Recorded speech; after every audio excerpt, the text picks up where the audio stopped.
আসসালামু আলাইকুম প্রিয় স্মার্ট কৃষি উদ্যোক্তা। তো আজকে আমাদের কাজ হচ্ছে যে আমাদের যে 2 বিঘা জমিতে ধান লাগিয়েছিলাম সেই ধানের জমিতে আমরা আজকে সার প্রয়োগ করব।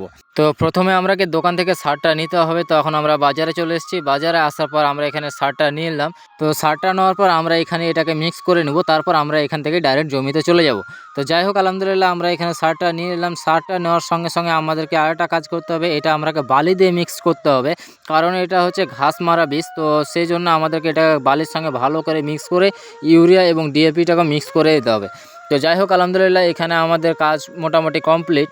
যেহেতু এই দোকান থেকে আমাদের জমিটা খুব একটা দূরে না, তো আমরা প্রথমে ওখানে সারটা মিক্স করে নিয়ে এসে আমাদের চলে আসলাম জমি সাইডে আসার পর একটা জিনিস লক্ষ্য করলাম, যেহেতু আমাদের জমিতে একটু জল কম ছিল, তো সেই জন্য আমাদেরকে জলটা ধরিয়ে দিতে হবে। তো জলটা ধরিয়ে দেওয়ার পর আমি এখানে চলে আসলাম আমাদের প্রথম যে জমিটা ছিল সেই জমিটার উপরে। আমাদের এখানে টোটাল আছে 2 বিঘে জমি। তো 2 বিঘের মধ্যে আমাদের দুটো পার্টিশন করা আছে, একটা আছে ছোট, একটা আছে বড়।